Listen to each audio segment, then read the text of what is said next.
Good evening, everyone. What's going on? My name's Poppin. Welcome to another favorite video. Now, in the last video I did my favorite movies from the 1980s. Today, we're taking a little trip down the 2 decades ago. The 2000s, the starting decade of the 21st century. As we all know, the 90s saw its peak and, well, teen slashers were all the rage, and the 21st century would see a significant change. The world has changed in 2001, and everything in cinema has changed. How's it all changed? Well, we're about to go find out in today's video of one of my favorite horror flicks from the 2000s, 2000 to 2009. Starting things off within the new millennium is Scream 3.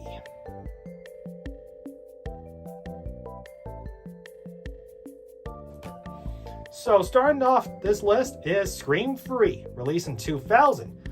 Known originally to be the final installment of the original Scream trilogy up until Scream 4 in 2011, Wes Craven thought it would be interesting to direct one more installment for the trilogy.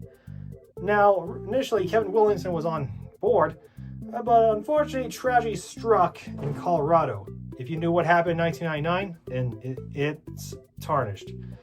So, yeah, when Scream 3 was in development, Williamson declined to write for the movie, so they brought in Aaron Kruger, who, funnily enough, would go on to write for various movies, including the remake of Ringu, and most famously, the Transformers movies. Now, Scream 3 had its doubts. Now, originally it was supposed to be in Woodsboro, but they changed it to Hollywood. Now, initially, Scream 3 was considered the black sheep of the series. It's got a lot of reevaluation in later years. More famously, commentary on creeps in Hollywood. You know, the Weinsteins. If you knew it, then you already know. So, Scream 3 was such not only an end of the old decade, that being the 90s, but the end of an entire story. The original trilogy, in fact. So, Scream 3 went to So Scream 3 came out, and it was pretty much it. The series would go into an 11-year hiatus until Scream 4. And now, with 2000 out of the way, we go straight to 2001.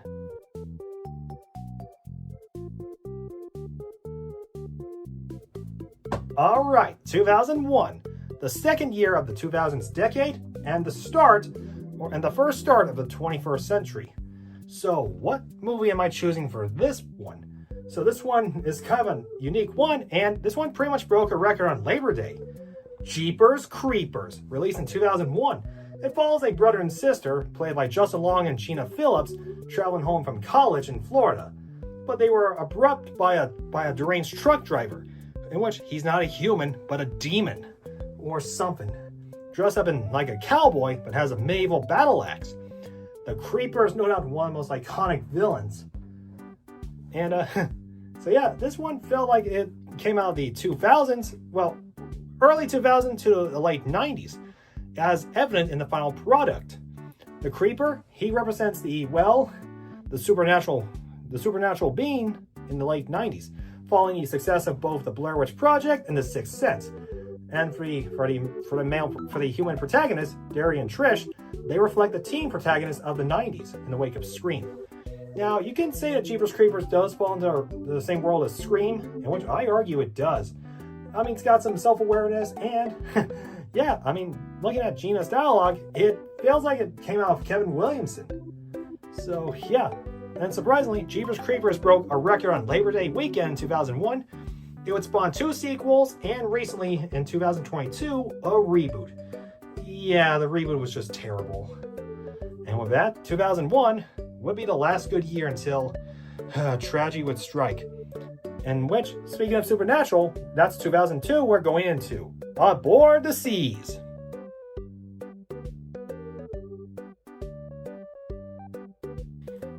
Okay, 2002, the second year of the 21st century, and the third year of the 2000s. So, what movie fits well with the supernatural with the seas? The 2002 movie, Ghost Ship. Released in 2002 by Warner Brothers, the movie follows a salvage crew, on board of an abandoned ship known to have a tragedy. Namely, faulty wiring have cut all the people on board the ship, and pretty much became haunted. Produced by Dark Castle Entertainment, the same company that, well, released 1 year earlier 13 Ghosts, but before that, House on Haunted Hill. So Ghost Ship is pretty much of a modern take of an old movie, namely Death Ship, I think that was the name of the movie. But still, Ghost Ship is pretty much cool, and surprise enough, it came out in October of 2002, just in time for Halloween.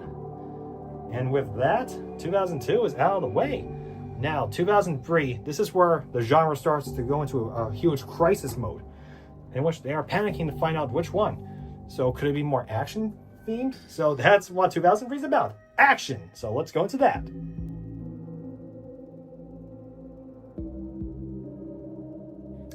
Okay, 2003. So 2003 was a crazy year of horror. So there was a crisis, like, would they continue on doing teen slashers forever, or do something about it the following year? So during that brief period, there was some action horror. In this case, Underworld, released in 2003 and starring Kate Beckinsale, with the character Selene, loosely based on the character from Marvel Comics. Now, some people complain that it's not a Marvel movie, in which I agree, in which it does not feature Stan Lee in a cameo, so deal with it. Is it a superhero movie? No, it's an action horror film with vampires and werewolves. So it follows Selene on an action-packed journey in the original Underworld. Surprise enough, the movie, if it became a success, it would spawn 4 sequels, and this may surprise you, but there were plans for a crossover with Blade, another movie series based on a character from Marvel Comics. But that crossover never happened. But hey, we gotta see Wesley Snipes as Blade again in Deadpool and Wolverine in 2024. And 2024, and as of now, we haven't seen Selene since then. And speaking of 2004, that would be the year that everything changed permanently. And with that, a new reign has begun in 2004.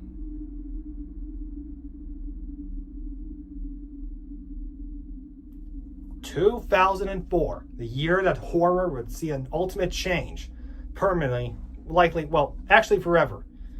And with that, one movie stood out from the crowd. It's not a slasher, it's not a remake, instead it's something completely original.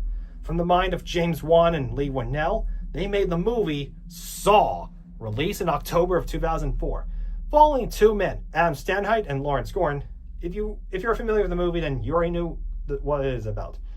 Now, the movie series is often dismissed as senseless torture films. The first film is not. I mean, yeah, sure, the sequels get bloodier, and bloodier, but you have to understand, the original film is more on the side of detective thriller than torture film. And surprise enough, despite the movie's mixed reception, the original Saw actually had a big impact.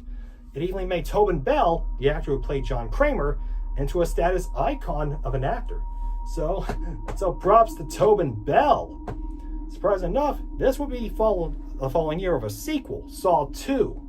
After that, it would just be a 6-year run, starting with, well, the already aforementioned Saw 2, but also followed by Saw 3, 4, 5, 6, and what be over in 2010 with 3D.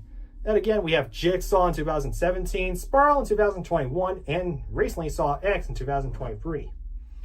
Needless to say, horror was pretty much changed forever thanks to Saw. And now 2005. This one combines torture and slasher together. And it's a remake. So let's go with a remake trend.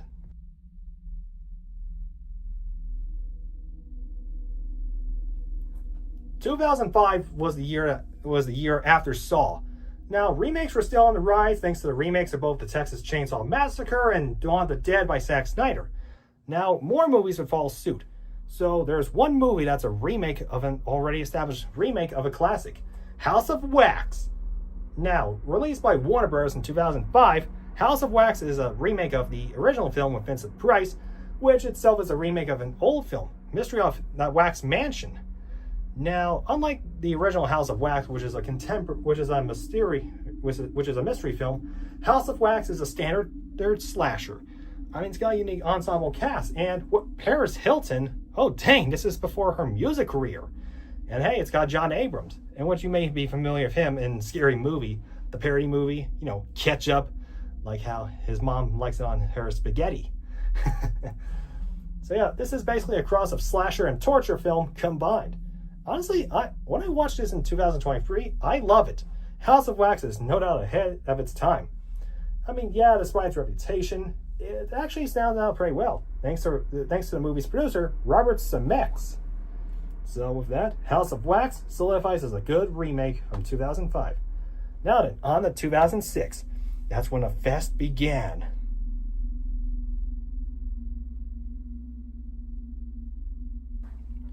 (2006). Following the release of Hostel, well, actually its premiere at the Toronto International Film Festival in 2005, and thanks to Son Hostel, torture films were all the rage and started to take over movie theaters.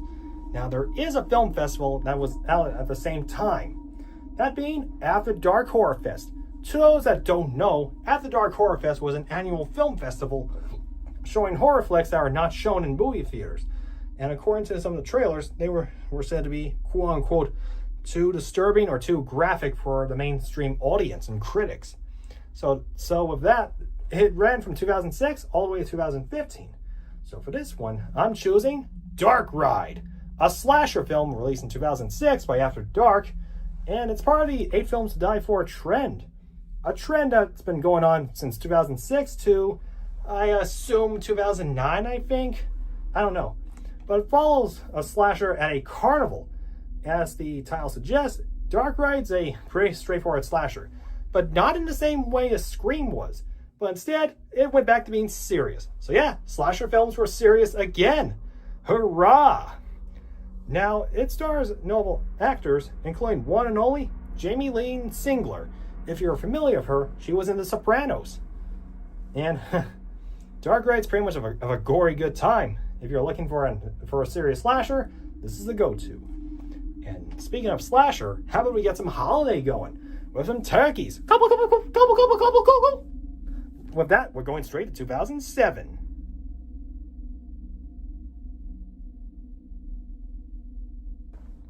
(2007). I can't believe we made it. 2007 was no doubt the big year. We've seen a lot of things happening in movie theaters. Spider-Man free, Shrek free, The Simpsons movie, heck, even Transformers. Now horror is still in 2007. Now, sure, torture films were still ongoing as well as the remake train, but there's one movie that stood out from the crowd, and it's not basically following those series. Instead, it feels like it was a home movie, and encapsulates the holiday of Thanksgiving. The movie in question, this movie, Thanksgiving, by the one and only Jordan Downey. Yeah, I'm surprised he got a role into directing a segment for VHS. Anyways, back to this movie. Thanksgiving is a silly comedy horror flick. It involves a killer turkey. I know a lot of you may be thinking, why is it a turkey instead of a pilgrim? Guys, you're thinking of Thanksgiving by Eli Roth, in which I'll get to the 2020s. Only we're in 2029, so wait for that, okay? Now, Thanksgiving feels like a crazy, silly movie. I mean, it's got in the first second, you'll know what, and also turkey is just a unique villain. Now, the original movie, it was a solid time capsule, but unfortunately, Thanksgiving, even though it got a cult following, it would have one sequel, that being the abysmal Thanksgiving 3 in 2012, and which I refuse to own. So I'm not getting that movie. Drop it. But Thanksgiving 1, I'll watch it anytime, especially when it's November. Should have considered that for this year's movie marathon. Now then, out of 2007 and straight into 2008. And this time, we're going to go out of the US and straight into Japan!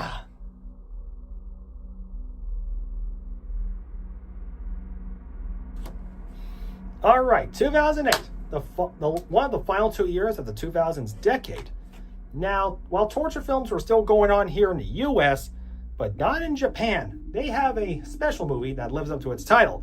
It's bizarre, it's gory, it really lives up to the hype. That being, drumroll please, Tokyo Ghoul Police, a movie that follows Ruka as she tracks down a bunch of monstrous beings known as the Engineers. Now, it's a cross of sci-fi, action, comedy, and horror all together. Hence why it was directed by Yoshiro Nishimura. I'm hoping I pronounced that correctly. Also known as the Tom Savini of Japan. Now, while the movie is gory, and when I watched it for the first time, I was weirded out. I've never been more weirded out than Robo Geisha. Now, Tokyo Gore Police, as the title suggests, it lives up to its name, as it has a lot of gore and violence. Now, there are some weird characters like Alligator Girl, Snail Girl, and Dog Girl, in which Dog Girl feels like she just crawled out of Silent Hill. And knowing all this, it feels pretty insane. Now, there are some scenes I like the most, like, well, the club scene and, of course, the parody of a Wii game. You name it. So Tokyo Gore Police isn't for the faint of heart. It's quite of a cult film, and surprisingly, it got an 80% on Rotten Tomatoes. And with that, it's unclear if there's ever going to be a Tokyo Gore Police 2. Now, there is talks of another film in the works, but we'll have to wait and see. And finally, we come to a close in 2009 with one more serious film from America, and that is Profane's to be put to rest.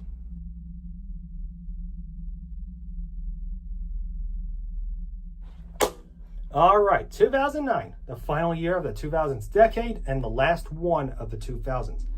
Now, like I said before, in 2006 with Dark Ride, there is one slasher that's not in the same vein as Scream. It's serious, and this may surprise you, but long before Terrifier and Art the Clown became a main staple, there was an unrecognized slasher back then. His name is Chrome Skull, and he's the main villain of Laid to Rest, the 2009 slasher film directed by the late Robert Greenhall.